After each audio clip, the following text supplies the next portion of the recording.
Yo, we got a $5 super chat from Loyal Snoop. If Oshiki is a rebel, then that paves the way for Kaguya's return as an ally. I'm not sure how I feel about that. Thanks for the $5 donation, bro. Thank you. Thank How do you. y'all feel about that? I like it.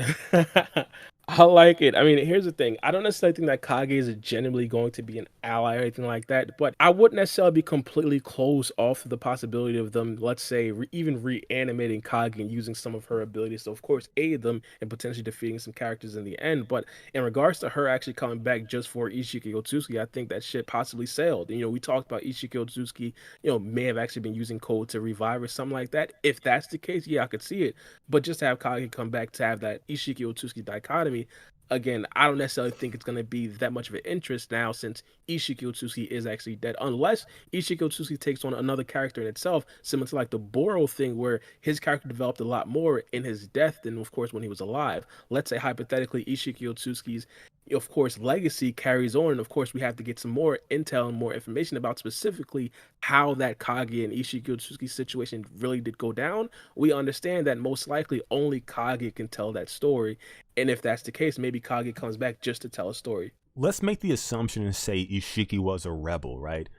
Let's say Momoshiki and Kinshiki, they came to Earth just to keep Kaguya on schedule so that they can harvest the chakra fruit and bring them back to, I don't know, the clan or someone above the clan. And let's say in Ishiki Otsutsuki, he does not want to do that. Something opposite to that, to where he just wants the power, which would be, if we're under the assumption that Amato is not controlling Code, and this was actually Ishiki speaking to Code, what Ishiki truly wants is what he told Code to attempt to achieve, which is to go to planets, absorb the chakra fruit, become the Otsutsuki god, so on and so forth.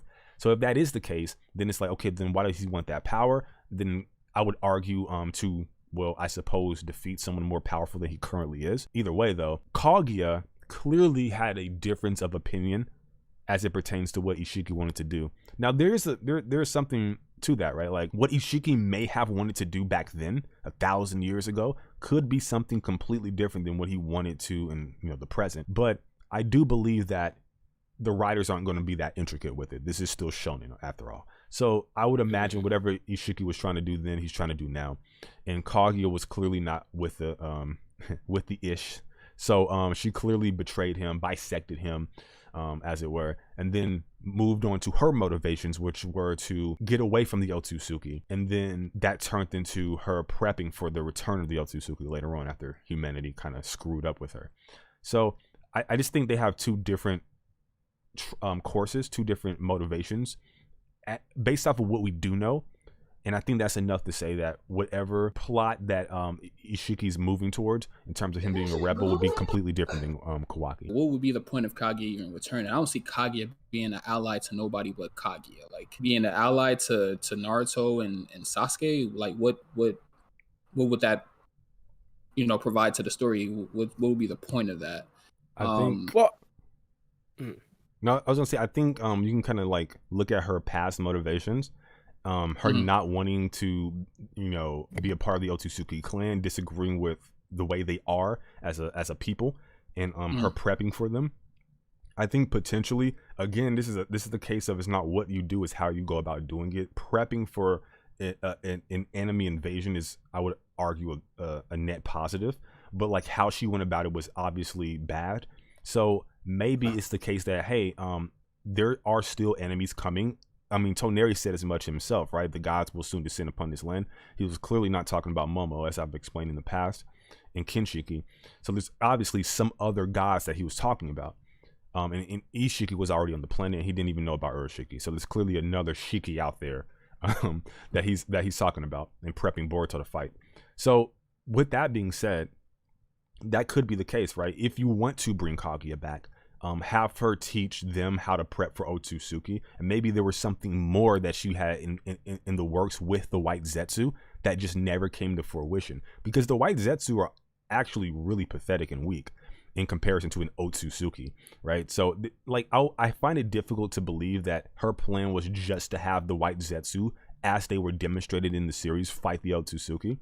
I think maybe she must have had some other plan as it pertains to the White Zetsu, and maybe if she does come back, that plan can be fully actualized and help our heroes.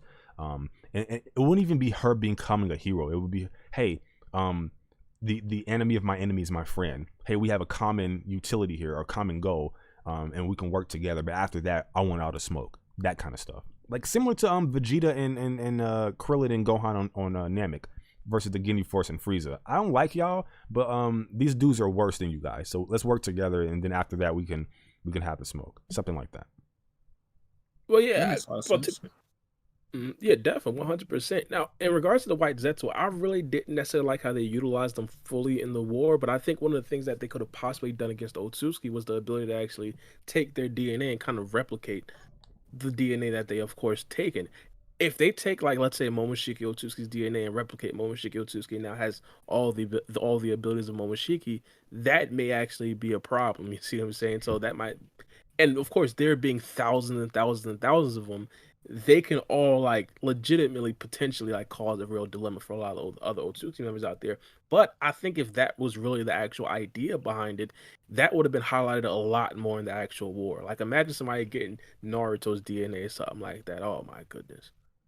Yeah, no, I mean, but there could have been something to the White Zetsu that only Kaguya knew about, and that a Madara or an Obito or I suppose it's just Madara and Obito just didn't know how to fully utilize what they had at their disposal.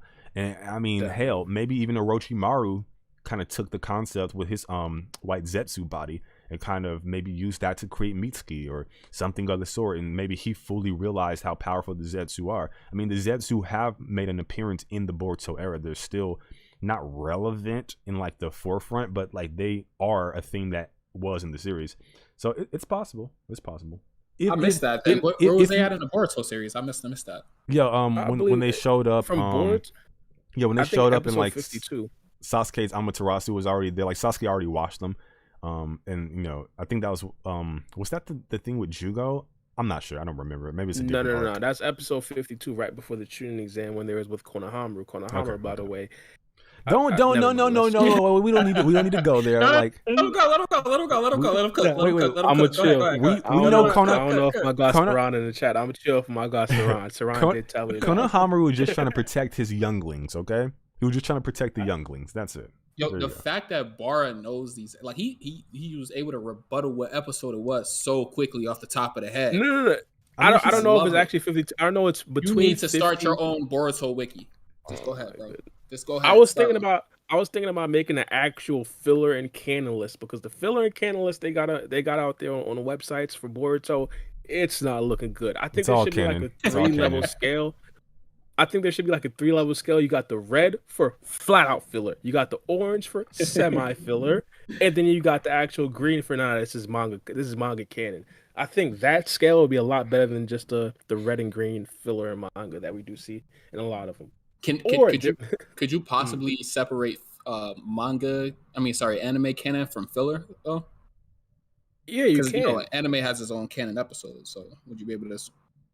Yeah, you can. Again, there's a difference between filler and anime canon. The big thing between that two is, of course, there's real things that happen in anime canon. Anoki dies, Sarada unlocks her second tomo. Things like that actually happen in anime canon that just fundamentally can't happen in, let's say, a Chocho arc, like, or Konohamaru falling in love. Like, let's keep it 1,000. Hey, that episode was canon.